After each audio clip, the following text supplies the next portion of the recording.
On the Huangpu River, the Japanese flagship, Izumo, welcomes Vice Admiral Kiyoshi Hasegawa, the Japanese naval commander in the Shanghai fighting zone.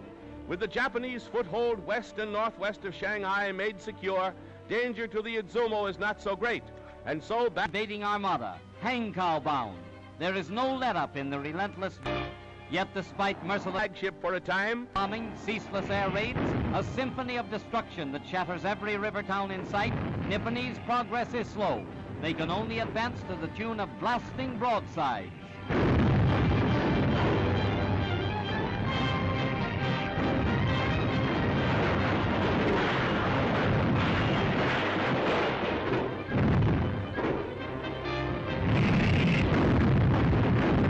Against China's temporary capital.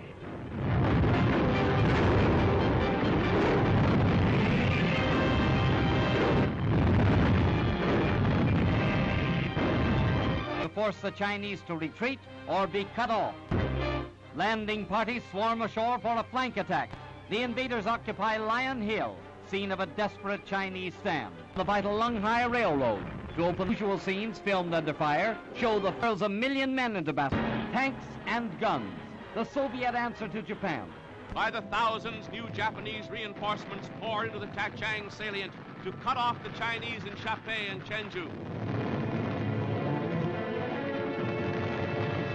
Into its second year, Japan... Their light artillery gets the range and starts its hymn of hate.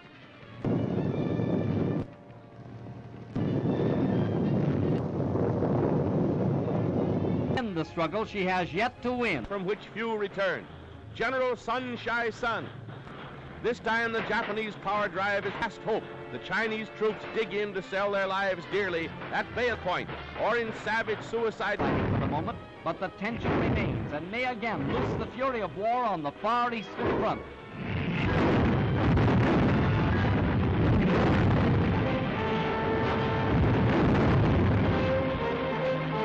Way for advancing infantry.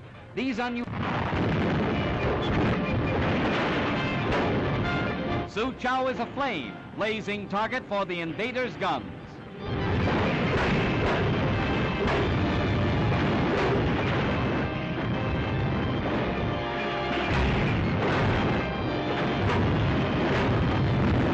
And wide, only ruins and...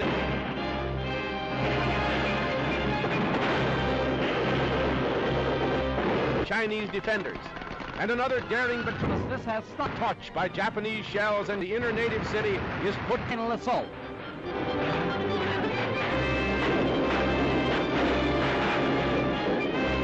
Battering rams irresistible. Japan's steamroller goes ahead. It's a miracle how anybody lived through this. Steel rail barriers planted in the streets will still halt Japanese tanks and winning battle after battle, taking town after town. But nature steps in and falls. The Japanese vanguard storms the burning city. Fearful of ambush, the Nipponese are set to mop up with a vengeance, but Suchow, all they find are flaming ruins. Costly to Japan's military machine are such victories as these. Expenditures, $5 million a day. Casualties, but Hankow is still 135 miles away. Japan's ultra-modern tanks storm an ancient walled town, 32,000 dead, countless wounded. The prize, a city in ashes. Yet Nippon's army rolls on through the walls of Suchow. Nanteo, Shanghai's final burnt offering as Japanese guns blast a final rain of fire and steel on Nanteo. Long drawn-out war in a city's streets nears a raging, furious climax at Shanghai. Here, Japanese bombers have set fire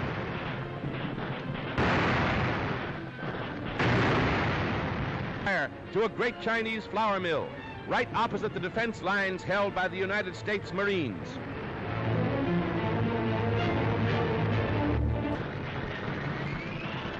A night of terrible suspense and fear along the Huangpu waterfront and throughout Shanghai.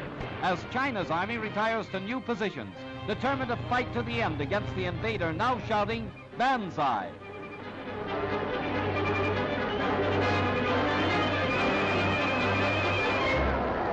rolls westward.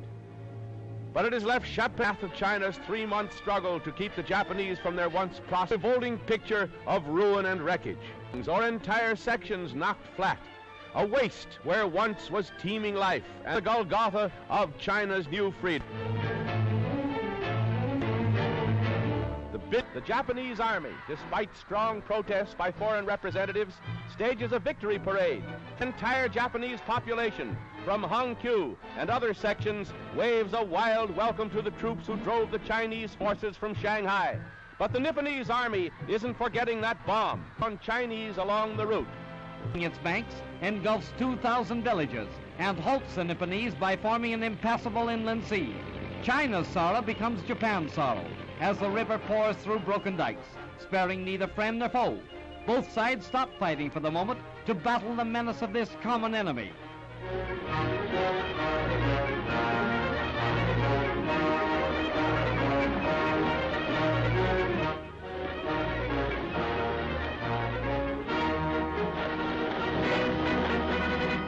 The flight from flood begins. 500,000 refugees are driven from their homes by the rising waters.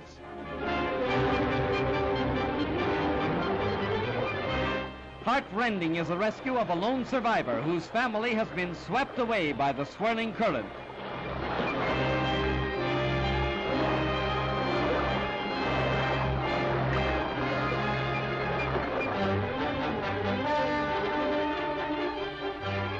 Safe on the good earth again, but they face a greater suffering. They join the vast army of homeless and hungry.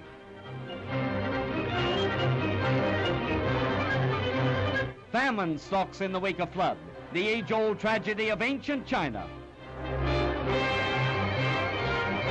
Here is a picture of human despair, the exodus of those fleeing a land ravaged by war and nature.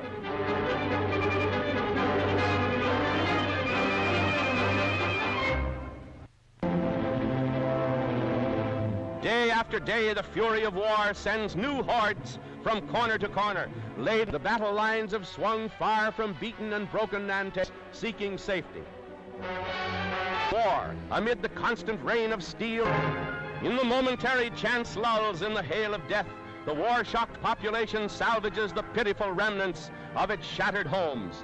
Death struck even in so-called safe grisly fires throughout the capital,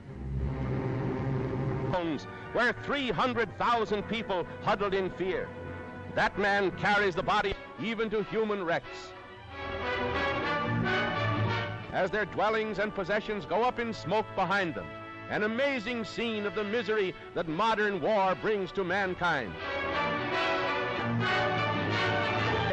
But the battle against starvation is just beginning. Several 100,000 Chinese of all ages here in Shanghai alone face a daily struggle against hunger, a battle for bread that knows no quarter and no armistice, a desperate fight for life.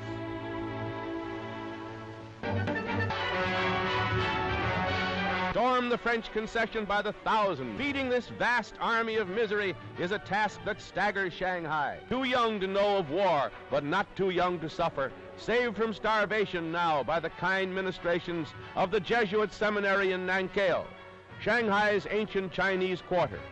Food for the mouths in China.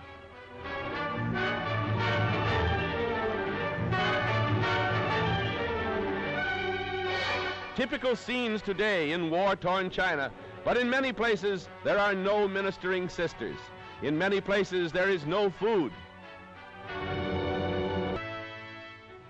Not only in broken buildings and war casualties does China's costs mount.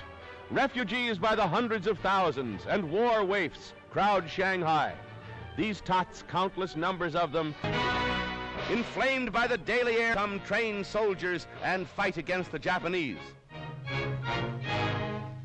Oriental Amazons, ready to die for their native land. Raid killings in their stricken land, these Chinese girls are learning to operate machine guns in the hope that they too can be. An impressive sidelight of this undeclared war in the Orient is the formation of Amazon regiments of young Chinese girls. Fired by patriotism for their stricken country, the girls have volunteered for real military duty.